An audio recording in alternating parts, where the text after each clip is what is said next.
Namo Sang Ema Budaya, Namo Budaya. Perkenalkan, nama saya Michael, salah satu kosmetiko yang berasal dari Erjoman, Sumatera Utara. Dan pada kesempatan hari ini saya akan menyampaikan Dhamma Desana tentang akibat dari berpenghidupan salah. Berpenghidupan salah berarti semua kegiatan mencari nafkah yang disertai dengan ucapan dan tindakan yang tidak benar.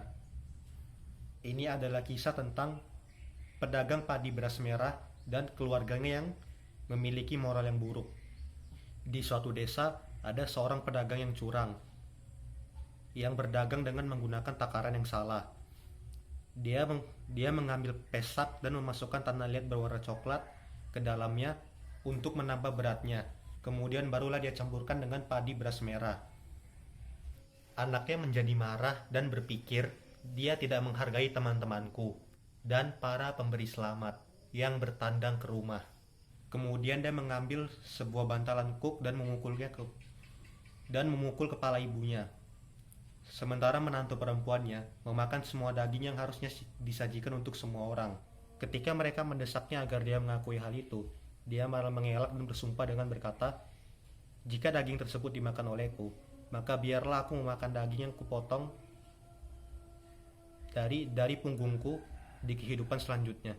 Sedangkan sang istri berkata kepada para pencari nafkah bahwa tidak ada yang dapat dia berikan. Saat mereka mendesaknya, sang istri bersumpah dengan berkata, "Jika ada sesuatu tetapi saya mengatakan tidak ada, maka biarlah saya memakan kotoran dimanapun saya dilahirkan." Dengan berjalannya waktu, akhirnya keempat orang tersebut meninggal dan mereka terlahir kembali sebagai makhluk peta di hutan Vinja. Si pedagang curang karena akibat dari perbuatannya dia harus mengambil pesak yang membara dengan kedua tangannya dan menaruhnya di atas kepalanya. Akibatnya dia mengalami penderitaan yang tiada habisnya. Sementara anak laki-lakinya membelah kepalanya sendiri dengan palu yang terbuat dari besi dan mengalami penderitaan yang tidak ada habisnya.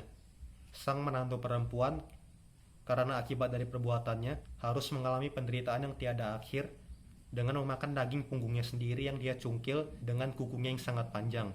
Sementara istrinya harus memakan makanan menjijikan yang berisi cacing dan kotoran. Dia mengambilnya dengan kedua tangannya dan mengalami penderitaan yang luar biasa saat memakannya. Ceritanya berakhir dan inti dari ceritanya sebenarnya adalah agar kita tidak melakukan hal yang sama. Kita tidak boleh hidup dengan berpenghidupan salah.